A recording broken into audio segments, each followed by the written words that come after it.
प्रश्न 1, किस अभिनेता ने दिल दिल चाहता है और दिल है कि मानता नहीं इन सभी फिल्मों में काम किया है? उत्तर, आमिर खान। प्रश्न 2, यह रोटी का कौन सा प्रकार है? उत्तर, लैचा पराठा, जिसे गेहूं के आटे और सभी तरह के आटे के साथ बनाया जा सकता है। यह पारंपरिक रूप से घी के साथ तला जाता है और कुरकुरा और परतदार हो जाता है। यह आपके पसंदीदा करी के साथ परोसा जा सकता है। प्रश्न 3, इन कश्तियों या नावों का स्थानीय नाम क्या है? उत्तर, शिकारा। शिकारा एक प्रकार की लकड़ी की नाव है जो डल झील और जम्मू और कश्मीर, भारत के श्रीनगर के अन्य जल निकायों में पाई जाती है। शिकारा विभिन्न आकारों के होते हैं और परिवहन सहित कई उद्देश्यों के लिए उपयोग किए जाते हैं। एक सामान्य शिकारा 6 लोगों को बैठाता है, जिसमें पीछे की तरफ चालक पैडलिंग करता है।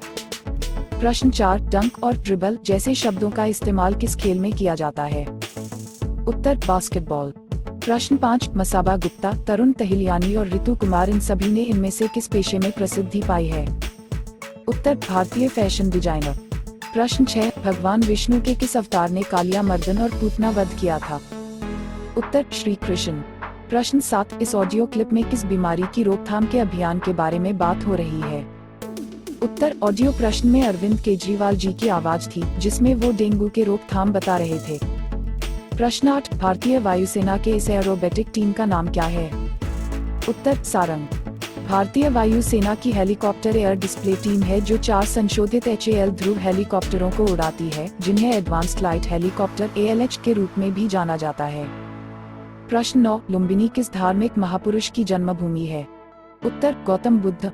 भगवान बुद्ध, सिद्धार्थ गौतम का जन्म 623 BC लुम्बिनी के प्रसिद्ध उद्यानों में, जो जल्द ही तीर्थस्थल बन गया। तीर्थयात्रियों में भारतीय सम्राट अशोक भी थे, जिन्होंने वहां अपना एक स्मारक स्तंभ बनवाया था। प्रश्न 10, भारत के किस प्रधानमंत्री के कार्यकाल के दौरान पूर्व रियासतों के शासकों को दी जाने वाली प्रिवी पस यानी राजभत्ते को समाप्त कर दिया गया था? उत्तर, इंदिरा गांधी। 6 सितंबर 1970 को भारत के राष्ट्रपति ने पूर्व भारतीय राज्यों के प्रत्येक शासक के संबंध में एक लैकोनिक आदेश पारित किया। संविधान के अनुच्छेद 366(22) के तहत उनके द्वारा निहित शक्ति के प्रयोग में राष्ट्रपति ने निर्देश दिया कि उनके आदेश की तारीख के प्रभाव से सभी शासकों को शासक के रूप में मान्यता दी जानी बंद हो गई। इसके परिणामस्वरूप शासकों द्वारा प्राप्त प्रिवी पस के ठहराव और उनके निजी विशेषाधिकारों को रोक दिया गया। आदेशों पर सवाल उठाने के लिए परीक्षण के मामलों के रूप में कुछ शासकों द्वारा संविधान के अनुच्छेद 32 के तहत याचिका दायर की गई थी। सर्वोच्च न्यायालय ने शासकों के पक्ष में फैसला सुनाया। यह 1971 में संसद के सामने फिर से प्रस्तावित किया गया था और 1971 में भारत के संविधान में 26वें संशोधन के रूप में सफलतापूर्वक पारित किया गया था। तब प्रधानमंत्री इंदिरा गांधी ने सभी नागरिकों के लिए समान अधिकारों और सरकार के राजस्व को कम करने की आवश्यकता के आधार पर मामले को समाप्त करने का तर्क दिया। प्रश्न 11, विभाजन के बाद 1948 में पाकिस्तान के फेडरल कैपिटल टेरिटरी FCT को किस शहर से बनाया गया था? उत्तर, कराची। FCT का निर्माण 1948 में कराची शहर और आसपास के क्षेत्रों से हुआ था, जो कि पाकिस्तान की राजधानी के निर्माण के बाद का स्थान है। FCT को उत्तर पूर्व में सिंध प्रांत और उत्तर पश्चिम में लास बेला की रियासत द्वारा अरब सागर के साथ दक्षिण की ओर बसाया गया था। प्रश्न 12, वीडियो क्लिप में दिखाई दे रही इस खिलाड़ी ने 2018 के राष्ट्रमंडल खेलों में किस खेल में 2 स्वर्ण, 1 रजत और 1 कांस्य पदक जीता था? उत्तर, टेबल टेनिस।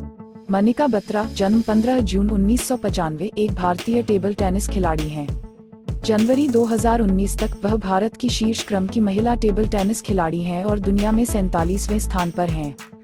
वह अपने बैकहैंड पर लंबे समय से पिंपल्स खेलने में माहिर हैं, एक रबर जो अक्सर शीर्ष खिलाड़ियों द्वारा नहीं खेला जाता है। उन्हें 2020 में राजीव गांधी खेल रत्न पुरस्कार मिला।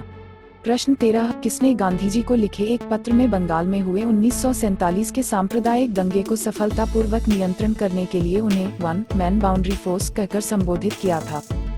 उत्तर, लॉर्ड माउंटबेटन। 26 अगस्त 1947 को लॉर्ड माउंटबेटन, ब्रिटिश भारत के अंतिम वायसराय और स्वतंत्र भारत के गवर्नर जनरल, ने गांधी को एक पत्र भेजा जिसमें कहा गया था, मेरे प्रिय गांधी जी, पंजाब में हमारे हाथों में 55,000 सैनिक और बड़े पैमाने पर दंगे हैं। बंगाल में हमारी सेना में एक आदमी शामिल है और कोई दंगा नहीं हुआ है।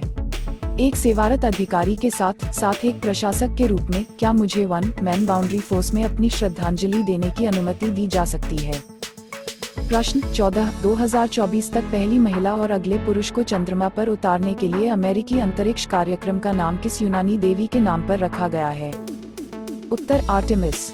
आर्टेमिस कार्यक्रम के साथ नासा 2024 तक चंद्रमा पर पहली महिला और अगले आदमी को उतारेगा, जो पहले से कहीं अधिक चंद्र सतह का पता लगाने के लिए नवीन तकनीकों का उपयोग करेगा। आर्टेमिस हंट चंद्रमा और शुद्धता की ओलंपियन देवी है। प्रश्न 15 टी.एस. एलियट की कौन सी कविता शांति शांति शांति संस्कृत शब्दों से समाप्त होती है? उत्तर द वेस्टलैंड। प्रश्न 16 सरोजिनी नायडू ने मेहर मुनीर नामक नाटक किस भाषा में लिखा था? उत्तर फारसी। सरोजिनी चट्टोपाध्याय नायडू का जन्म 13 फरवरी 1879 को हुआ। वह एक भारतीय राजनीतिक कार्यकर्ता और कवि थी।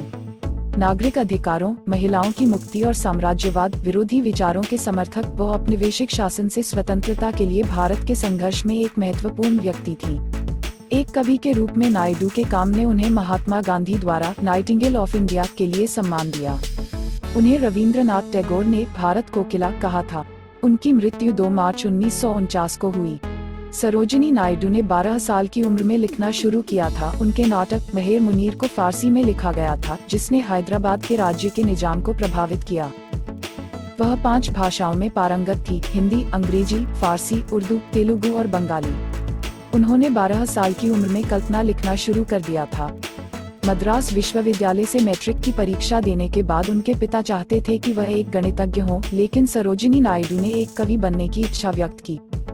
Subscribe my channel for more interesting topics. Must share and comment. Thanks for watching.